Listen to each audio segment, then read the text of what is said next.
This is from Gina. She says, "Hello, Kenny. I love the recording of you talking. I feel like just one thing I've accepted is that no one's coming to save you, and no one's actually there to look out for you, not even your family. In the long run, you're only just gonna have yourself, and it is what it is, especially if you're a girl."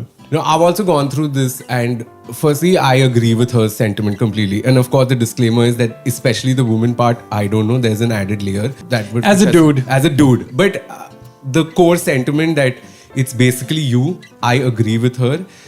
The only disclaimer is that I've generally had very kind parents. Yeah. Where I do feel if I'm ever in trouble, they'll be there for me. That is there.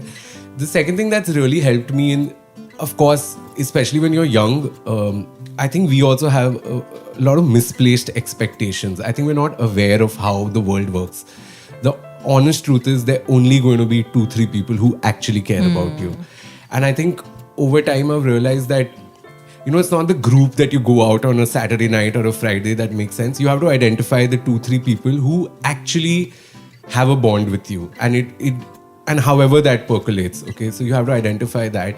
And second thing is, I'm not trying to sound cool or like, wow, I'm so evolved or anything, but I realize that I am very selfish.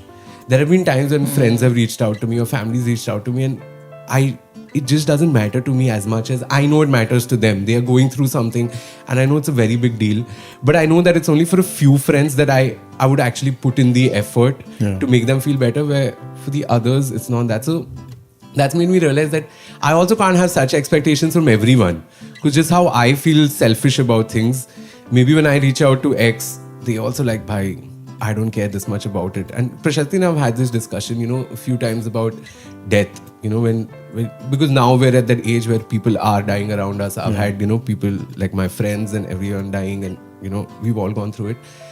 And I remember we discussed it that, the thing is, it's like a major event in that person's life. And as much as you try to empathize, you're nowhere close to what they are feeling. Okay. Yeah.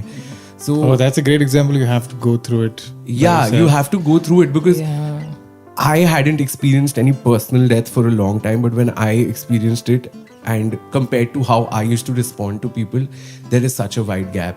And sometimes it's not even lack of sincerity from the other side, but it's like, I don't want to make it morbid, but it's like when your parents pass away, nobody's going to feel that pain. It's impossible. No matter what anyone tells you with the best of intentions. So I think just moments like these have made me realize that, it's just me, but you know what? You got to make the most of it and just try to find those 2-3 people. Maybe it's friends, maybe it's family, and just have expectations from them. Because just the quantity, if you decrease it, I think you just become a little less bitter.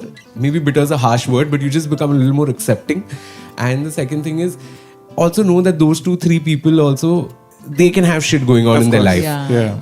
The only 2 people that I would feel sad if they're not there for me are my parents. That's it. Hey, if listening to 1 hour long podcast isn't your thing, this is a perfect channel for you. Subscribe for more such short recordings of me talking alone or with my friends. And I won't be a true YouTuber if I don't say like, share and subscribe. Bye.